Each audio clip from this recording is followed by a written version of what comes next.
मंसूर साहब, ये जो डायलॉग की बात अभी जो करी, वो अतर खाब कह रहे हैं कि अप्रैल तक हमें इंतजार करना पड़े। प्राइम मिनिस्टर ने कितने विलिंगनेस शो की है, तहरीके तहफ़्फ़ुज़ आईन पाकिस्तान के दोस्त कहते हैं अच्छा जी बैठ जाएं। वो भी एक कॉन्फ्लिक्ट है कि एक तरफ वो कहते हैं जी कि इमरान खान साहब या हुकूमत कहती है हमने कोई गैर कानूनी डिमांड नहीं मांगनी अकॉर्डिंग टू उनके मुताबिक जो गैर कानूनी है, लेकिन आपके नज़दीक ये डायलॉग का प्रोसेस आगे बढ़ सकता है?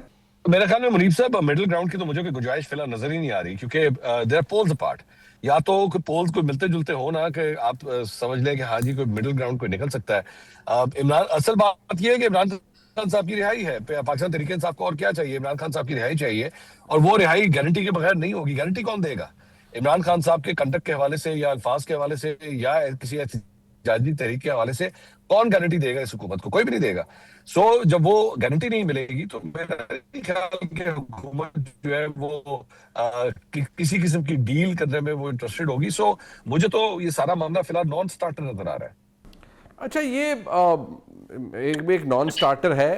एक सवाल ये अतर काज़मी साहब, क्योंकि आपके तो बड़े जारी बात है, आपका बड़े अच्छे तकरीबी ताल्लुकात है, तो आपको क्या लगता है कि पाकिस्तान की एस्टेब्लिशमेंट की आशीर्वाद हासिल है इस सारे डायलॉग के प्रोसेस को?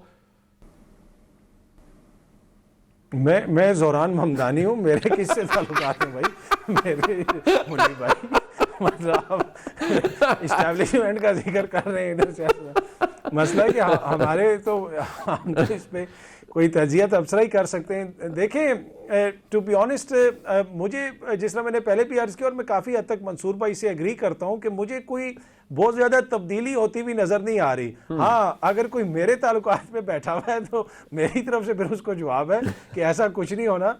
फिलहाल जो है मुझे ये लगता है कि मामलात इसी तरह चलेंगे, लेकिन जो प्रेशर है एक मुनीब साहब, वो सिस्टम के ऊपर पड़ रहा है, आप उससे इनकार नहीं कर सकते। देखिए, अगर चीज़ें डिलीवर हो रही होती, प्राइसेस नीचे आ चुकी होती, आपका जो करेंसी एक्सचेंज रेट है वो बेहतर हो चुका होता, इन्वेस्टमेंट आ रही होती, तो बहुत सारे मामलात को आप बेहतर तरीके से भी देख सकते थे। लेकिन इस वक्त अगर आप सिर्फ एक चीज़ को देखें कि आपको बार बार कहा गया कि दुनिया भर से लोग इन्वेस्टमेंट करना आना चाहते हैं, पीआईए की आपने मिसाल हमारे सामने है, लेकिन कोई भी गैर मुल्की बिडर नहीं आया। और तो मेरे ख्याल में ये इस तरह के जो बहुत सारे फैक्टर्स हैं वो निज़ाम के ऊपर दबाव डालते हैं।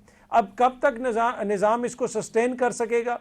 फिलहाल मुझे लगता है कि वो पॉइंट जहाँ पे इमरान खान के लिए चीज़ें बेहतर हो जाएं और इस हुकूमत के जाने का टाइम आ जाए, फिलहाल मुझे स्टेटस को नज़र आ रहा है। ये मंसूर साहब, आपको याद होगा एक दफ़ा जब इमरान खान साहब की हुकूमत चल रही थी तो जरदारी साहब ने पार्लियामान में कहा था कि हम इन्हें नहीं गिराएंगे, ये अपने बोझ से खुद गिरेंगे। तो ये जो दबाव की बात कर रहे हैं अतर काज़मी साहब, ये दबाव आपको महसूस होता है? क्योंकि अब आपको भी याद होगा कि इमरान खान साहब की हुकूमत के आने के तकरीबन 1 साल बाद ये सिलसिला शुरू हो गया था कि ये क्या है, ये नालायक हैं, ये निकम्मे हैं।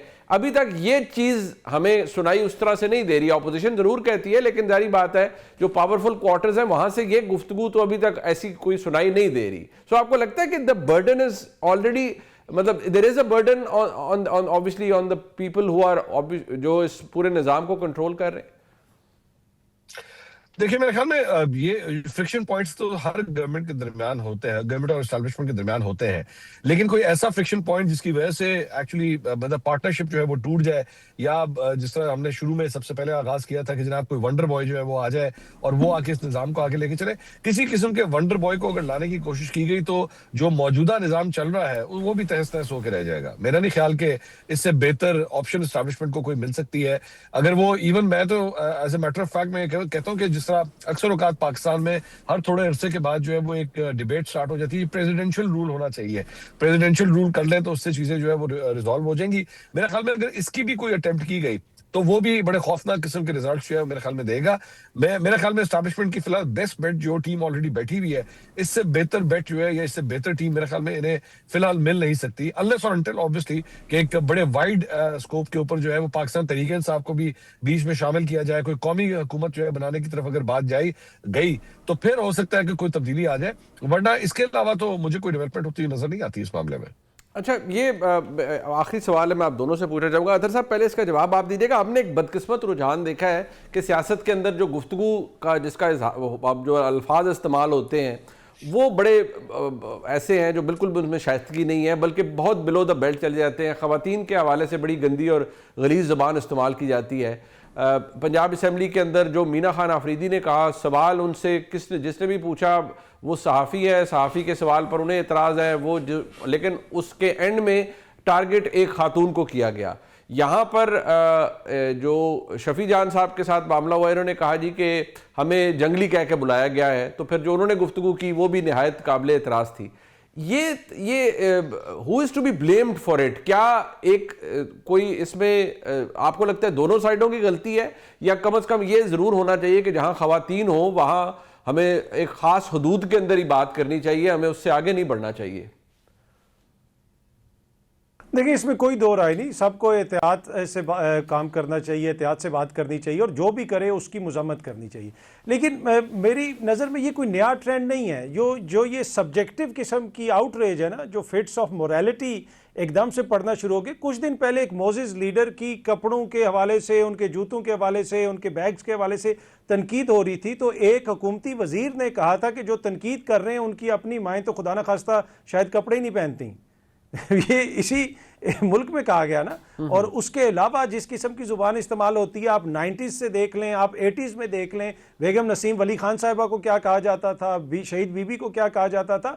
मुझे सिर्फ एतराज़ ये होता है कि जब सब्जेक्टिव किस्म की आउटरेज होती है कि एक तरफ से बयान आया तो बात हो गई, दूसरी तरफ से जो व्लॉग्स बनाए जाते हैं और उसमें एक बाबा जी का नाम लेके एक लफ्ज़ इस्तेमाल किया गया और उसके ऊपर आज तक कभी किसी ने माजरत नहीं की। बाकी शफी जान ने जो कहा, शफी जान का ही जिक्र हो रहा है, उन्होंने तो शायद उसके ऊपर माजरत भी कर ली, और अच्छी बात है। सियासत के अंदर ये लहजे या ये इस तरह की गुफ्तगू नहीं होनी चाहिए।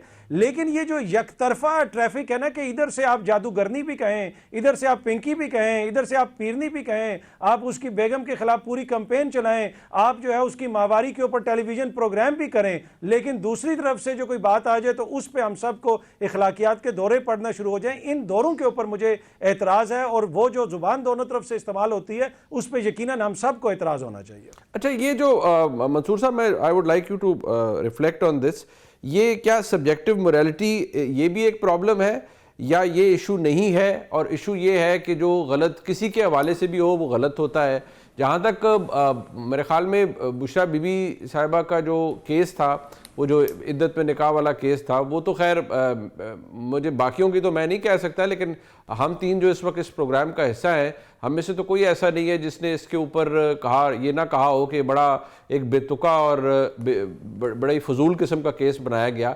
अब खावर मानिका की जो पिटिशन थी उसके मुदरजात अगर रिप्रोड्यूस किए जाएं और उस पर तजिया तबसरा ना हो, सिर्फ जो दरख्वास्त में लिखा जाए वो रिप्रोड्यूस किया जाए, तो वो तो खैर एक रिपोर्टिंग है, उसके ऊपर तो खैर कोई इतराज़ नहीं होना चाहिए किसी को। बट मैं चाहूँगा आप इसके ऊपर रिफ्लेक्ट करें, हमारा प्रॉब्लम यहाँ है क्या, सब्जेक्टिव मोरालिटी या देयर इज समथिंग एल्स?